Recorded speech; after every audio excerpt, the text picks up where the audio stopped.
Welcome to movie tap study. आज हम discuss करने वाले हैं 7 जून का डेली करंट अफेयर। ओके। आज बहुत सारे इंपॉर्टेंट न्यूज़ है। देखते हैं आज कौन कौन से न्यूज़ है। आगे बढ़ते हैं न्यूज़ की ओर। आज न्यूज़ में है unmanned aircraft system UAS rule 2020। यहाँ पे फिगर में आपको दिख रहा होगा कि ड्रोन है। तो ये न्यूज़ है कुछ ड्रोन के रिलेटेड। अनमैन्ड यानी कोई इंसान बैठ के उसमें नहीं चला था। ओके। उसको रिमोट से कंट्रोल किया जाता है।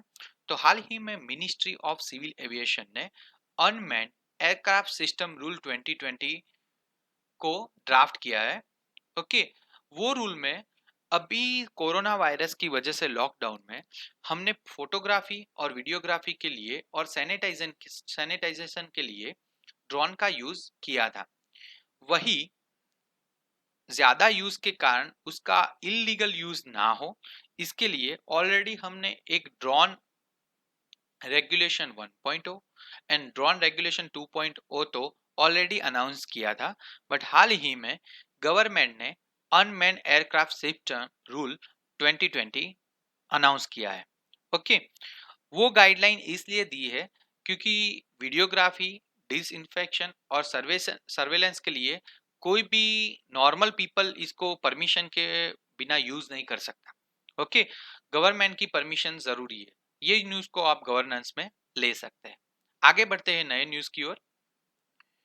न्यूज में है 163348। ओके। 2002 NN4। देखते हैं क्या कंटेंट है। साइंस एंड टेक में ले सकते हैं न्यूज में। National aeronautics and science administrator NASA ने अभी अनाउंस किया है कि 163348 2002 NN4 हाल ही में अर्थ से पास, अर्थ के नजदीक यानी कि पृथ्वी के पास से जाने वाला है। ओके। वो 6 जून को जाने वाला था। अनफॉर्चुनेटली वो गया नहीं है। बट अनाउंस किया था कि ये जो एस्ट्रॉइड है वो जुलाई 2002 में ऑलरेडी डिस्कवर्ड हो गया था। बट वो अगेन जून 2020 में पृथ्वी के नजदीक से जाने वाला था। ओके। उसका साइज कितना है? 250 मीटर टू 570 मीटर। ओके। यानी कि ब्रूज खलीफा से थोड़ा ही कम। ओके। तो साइज भी ज्यादा है। अब ये एस्ट्रॉइड एक्चुअल में है क्या? तो ये नियर अर्थ ऑब्जेक्ट है। ओके। जो ग्रेविटेशनल फोर्स के कारण पृथ्वी के नजदीक में आते रहते हैं। ओके। यानी कि कोई भी अगर जो भी प्लेनेट है उसके नजदीक में उसकी ग्रेविटेशनल फोर्स के कारण एस्ट्रॉइड ऐसे ही पास से गुजरते हैं। एनईओ का रियल मीनिंग है कि ऐसा एस्ट्रॉइड जो ग्रेविटेशनल फोर्स से अट्रैक्ट होता है। ओके। वो कोई भी प्लेनेट हो सकता है, वो उसके नजदीक से ग्रेविटेशनल फोर्स के कारण जा सकता है। न्यूज में है हाल ही में अराइज एनवायरमेंट रिलेटेड न्यूज है।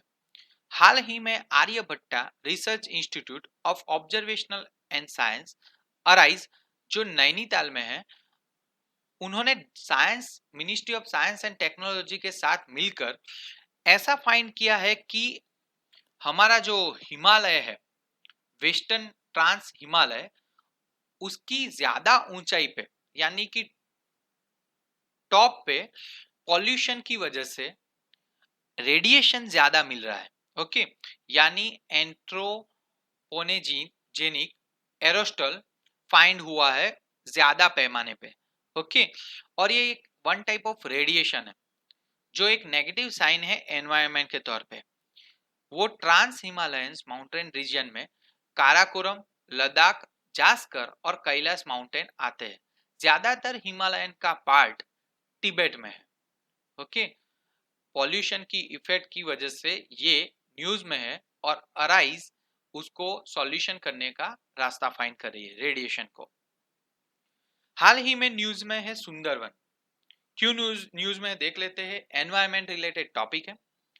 हाल ही में पश्चिम बंगाल के वेस्ट बंगाल के चीफ मिनिस्टर हैं ममता जी, उन्होंने अनाउंसमेंट किया है कि 28% मैंग्रोव के जो जंगल है वो अम्फान साइक्लोन की वजह से डिस्ट्रॉय हो गए।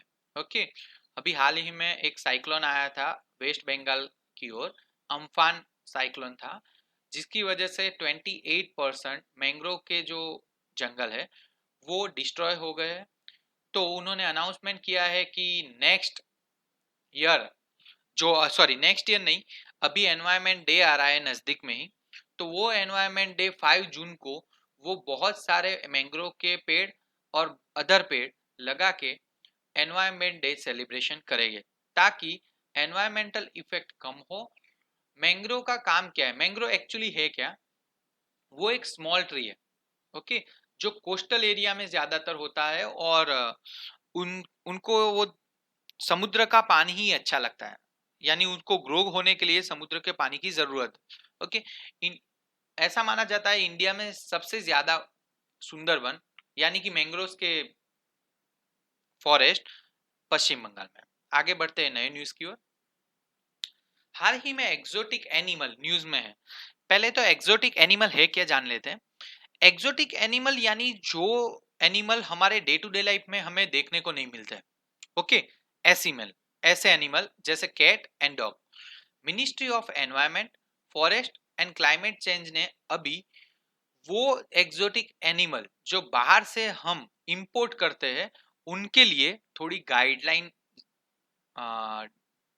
डिसाइड की है, ओके, और उसको अभी अनाउंस भी किया है कि कौन कौन सी गाइडलाइन होनी चाहिए ऐसे एक्सोटिक एनिमल को बाहर से लाने के लिए।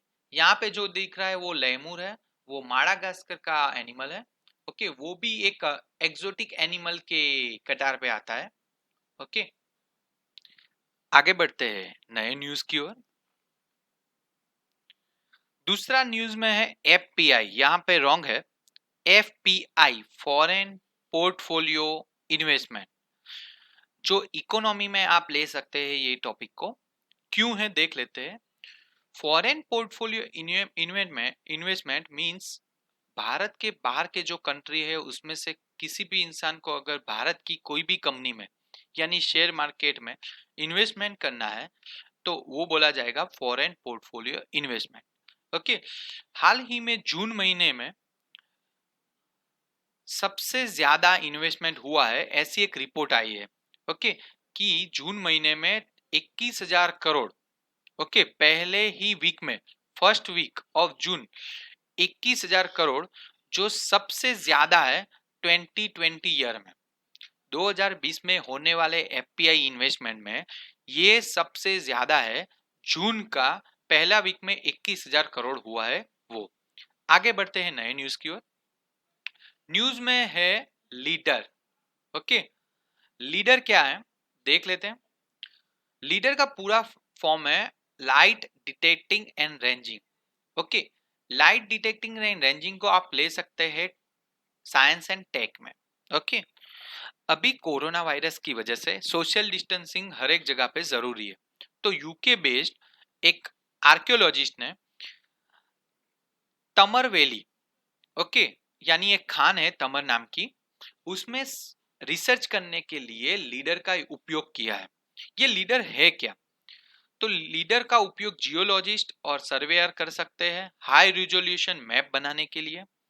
और लीडर ऐसे काम करता है कि रिमोट सेंसिंग मेथड से वो डिस्टेंस से, यानी यहाँ पे कोई कार है, यहाँ से वो कार की स्पीड मेजर करनी है तो दूर से ही कोई इंसान उसको मेजर कर सकता है, ऐसी टेक्निक है। तमर valley basically south of England में आई हुई है, ओके। तो ये न्यूज साइंस एंड टेक के रिलेटेड है, तो उसको भी ध्यान में रखना। आगे बढ़ते हैं नए न्यूज की ओर। पेमेंट इंफ्रास्ट्रक्चर डेवलपमेंट फंड हाल ही में न्यूज में है। आरबीआई ने अनाउंस किया है 500 crore for payment infrastructure development fund, यानी कि पॉइंट ऑफ सेल को यानी कि डिजिटल ट्रांजैक्शन को इंप्रूव करना है, वो भी खास करके नॉर्थ ईस्ट एरिया में, ओके। नॉर्थ ईस्ट एरिया में यानी पूर्वी राज्यों में डिजिटल ट्रांजैक्शन को इंप्रूवमेंट करने के लिए पेमेंट इंफ्रास्ट्रक्चर डेवलपमेंट फंड में आरबीआई ने 500 करोड़ दिए हैं। ये इकोनॉमिक रिलेटेड न्यूज है। आगे बढ़ते हैं। राजीव गांधी खेल रत्न पुरस्कार, राजीव गांधी खेल रत्न पुरस्कार को स्पोर्ट्स में ले सकते हैं। हाल ही में अमित पंघल और विकास कृष्णन जो हमारे बॉक्सर हैं इंडिया के, बॉक्सिंग फेडरेशन ऑफ इंडिया ने उनका नाम नॉमिनेट किया है खेल राजीव गांधी खेल रत्न अवार्ड के लिए। दूसरे भी स्पोर्ट्स पर्सन है जैसे कि 69 केजी में लोविलीना समरजीत 64 केजी के लिए, मनीष कौशिक जो 63 केजी के लिए वो अर्जुन अवार्ड के लिए नॉमिनेट हुए। तो खास नाम याद रखना, अमित पंघल एंड विकास कृष्णा फॉर राजीव गांधी खेल रत्न, वो दोनों हमारे बॉक्सर। G20, हाल ही में G20 की वर्चुअल समिट हुई थी रियाल में सऊदी अरेबिया में। ओके, हाल ही में लीडर है सलमान जो सऊदी अरेबिया के हैं। ओके, उन्होंने ऑलरेडी 3 महीने पहले $5 ट्रिलियन $5 ट्रिलियन US अनाउंस किया था कोरोना क्राइसिस में इकोनॉमी को बढ़ाने के लिए। ओके, फिर से उन्होंने रिसेंटली 21 बिलियन US अनाउंस किए हैं इकोनॉमिक कंडीशन जो हाल ही में बहुत ही खराब है वर्ल्ड में सारे देशों की, उसको इंप्रूव करने के लिए अनाउंसमेंट हुआ है। आज न्यूज में है वर्ल्ड फूड सेफ्टी डे जो 7 जून को है। Okay, world food safety day का अटेंशन ये है कि सबको अच्छा पानी और खाना मिलना चाहिए। ओके, और इसका अनाउंसमेंट करती है यूनाइटेड नेशन। बहुत बार एग्जाम में पूछा जाता है कि किसी भी डे का अनाउंसमेंट कौन करता है, तो ज्यादातर लोगों को प्रॉब्लम ये होता है कि याद नहीं कर पाते, तो यहाँ पे याद रखना यूनाइटेड नेशन। आगे बढ़ते हैं नए न्यूज की ओर। सेंस न्यूज में है science and tech related topic है, sensor for nano and soft metal science. हाल ही में पानी में से हाइड्रोजन अगर अलग करना है, क्योंकि हाइड्रोजन व्हीकल बढ़ रहे हैं, रिसेंटली दिल्ली और उत्तराखंड में दोनों जगह पे हमने हाइड्रोजन बेस्ड व्हीकल चालू किए हैं। तो हाइड्रोजन उसके लिए चाहिए जो पानी में से अलग करना पड़ता है, बट उसकी टेक्निक बहुत ही महंगी और पॉल्यूशन क्रिएट करने वाली है। तो हाल ही में सेंस ने ये फाइंड किया है कि मॉलिब्डेनम डाइऑक्साइड यानी MOO2 को अगर हाइड्रोजन टेक्निक में ऐड करते हैं तो प्रोसेस फास्ट भी होती है और पॉल्यूशन भी कम होता है। तो ये science and tech related topic को खास ध्यान में रखना कि हाइड्रोजन पानी में से उसको अलग करने के लिए ये टेक्निक है। ओके, आगे बढ़ते हैं नए न्यूज की ओर। न्यूज में है फार्मर प्रोड्यूस ट्रेड कॉमर्स क्यों है, इसको आप स्कीम में, गवर्नमेंट स्कीम या तो योजना में ले सकते हैं। रामनाथ कोविंद जो हमारे प्रेसिडेंट हैं, उन्होंने एक ऑर्डिनेंस अनाउंस किया है farmer produce trade commerce 2020। Okay, उसके मुताबिक जो फार्मर्स को प्राइस मिलते हैं, उनका जो प्रोडक्शन हुआ है उसके मुताबिक उनको ज्यादा प्राइस मिले और एग्रीकल्चर सेक्टर में उनकी फार्मर्स की इनकम राइज हो। क्योंकि अभी हमारा इंडिया का एक टारगेट है कि 2022 यानी 2022 तक इंडिया के सारे फार्मर्स की इनकम डबल करनी है। ओके, और उसके लिए आत्मनिर्भर भारत अभियान ऑलरेडी लॉन्च किया हुआ है। तो ये ऑर्डिनेंस रामनाथ कोविंद ने अनाउंस किया है फार्मर्स की इनकम को बढ़ाने के लिए। हाल ही में न्यूज में है दूसरा न्यूज है सिरामिक रिलेटेड। 3D प्रिंटिंग से सिरामिक बनाना स्टार्ट हुआ है। ओके, इससे पहले ट्रेडिशनल क्या था, सिरामिक बनाने के लिए ज्यादा टेम्परेचर चाहिए था। ज्यादा टेम्परेचर के लिए ऐसा मटेरियल यूज करना पड़ता था जो पॉल्यूशन क्रिएट करता था, यानी कि फ्यूल से पॉल्यूशन होता था। तो हाल ही में international advance research centre for power metrology and new material ने एक 3D प्रिंटिंग टेक्निक निकाली है। बट आप सोचेंगे कि 3D प्रिंटिंग टेक्निक में सिरामिक इतना मजबूत होगा? हाँ होगा। ये आपको दिख रहा है वो सिरामिक है जिसको मिथाइल सेल्यूलोज ऐड करके बनाया गया है। यहाँ आप देख सकते हैं ये एक सिरामिक फॉर्मेट है जिसको 3D प्रिंटिंग से बना गया है। उससे क्या फायदा होगा, 3D प्रिंटिंग में किसी फ्यूल की जरूरत नहीं पड़ती, यानी पॉल्यूशन कम होगा। और इसको department of science and tech ने भी परमिशन दे दी है और दोनों साथ में मिलके ये टेक्निक आगे बढ़ा रहा है। आगे न्यूज में है एक भारत श्रेष्ठ भारत। देखते हैं क्या कंटेस्ट है। 10 ऐसी मूवी बनानी है जो स्पोर्ट्स रिलेटेड हो इंडिया में, जो एक भारत श्रेष्ठ भारत के नीचे बनानी है, वो एक मिशन है। जो फिल्म, ये फिल्म क्या करेगी, हमारे टीचर्स, स्टूडेंट्स, स्पोर्ट्स पर्सन को मोटिवेट करेगी। Department of school education and literacy ये सीरीज को यानी ये फिल्म को प्रमोट करेगी। ओके। हमारे हाल ही में स्पोर्ट्स मिनिस्टर ऑफ युवा affairs and youth affairs and sports है किरण रिजिजू। फिट इंडिया मूवमेंट के अंदर ये मिशन चालू हुआ है, एक भारत श्रेष्ठ भारत। ओके। उसमें 10 कैटेगरी में, अलग अलग कैटेगरी में मूवी बनानी है जो स्पोर्ट्स पर्सन को मोटिवेट कर सके। हाल ही में डीआरडीओ न्यूज में है। क्यों है? नॉर्मल पीपीई किट जो मेडिकल हमारे स्टाफ है, जिसमें नर्स आ जाती है, other medical staff and doctors, वो पीपीई किट में क्या होता है, अगर 30 से 35 मिनट अगर वो पहन के रखे तो ऐसी गर्मी में, आपको पता भी होगा कि इंडिया में गर्मी ज्यादा है, तो ऐसी गर्मी में अगर पहन के रखते हैं तो उनको पसीना हो जाता था, यानी कंफर्ट फील नहीं करते थे। तो डीआरडीओ ने हाल में सुमेरु पैक्स नाम का एक नया डिवाइस बनाया है जिसका वेट है अराउंड 500 ग्राम्स। ओके। जो क्या करता है, वो करता है 39 डिग्री अगर सेंटीग्रेड भी टेम्परेचर हो तो अंदर बिल्कुल भी फील नहीं होने देता पीपीई किट में।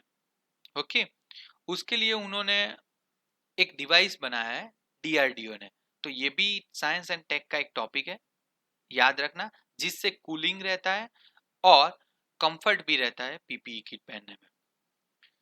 आगे न्यूज है safe online learning on time of covid. Online learning यानी पूरा इंटरनेट से होगा स्टडी। ओके। उसमें साइबर सेफ्टी रखना जरूरी है। तो हाल में ही अपने union minister human resource development यानी एमएचआरडी मिनिस्टर रमेश पोखरियाल ने एक डिजिटली लॉन्च किया है एक बुकलेट। वो बुकलेट बनाई है एनसीईआरटी ने। ओके। जिसमें गाइडलाइन होगी कि सेफ ऑनलाइन लर्निंग क्या है और कैसे करना चाहिए। एनसीईआरटी का पूरा नाम है national council of education and research training. Okay. जिसने एक हैंडबुक बनाई है जो सेफ ऑनलाइन लर्निंग के लिए बच्चों को यूजफुल होगा और जो भी ऑनलाइन लर्निंग करे उनके लिए यूजफुल होगा। आज के शॉर्ट एंड स्वीट न्यूज है। Bollywood producer Anil Suri passed away, कोविड-19 की वजह से वो अब नहीं रहे। मिनिस्ट्री ऑफ अर्बन अफेयर ने एक मिशन चालू किया है इफेक्टिव वेस्ट मैनेजमेंट। ओके। और ये एडवाइजरी अनाउंस की गई थी वर्ल्ड एनवायरनमेंट डे पे। जून 6 यूनेस्को ने 2010 में रशियन लैंग्वेज को नेशनल लैंग्वेज अनाउंस किया था। तो यूनाइटेड नेशन ने 6 जून को United nation Russian language day celebrate किया है। तो आज के न्यूज में था इतना ही। फॉलो करना, सब्सक्राइब करना भूलिएगा मत। हमारा करंट अफेयर डेली आता रहेगा। आज के लिए इतना ही। Thank you.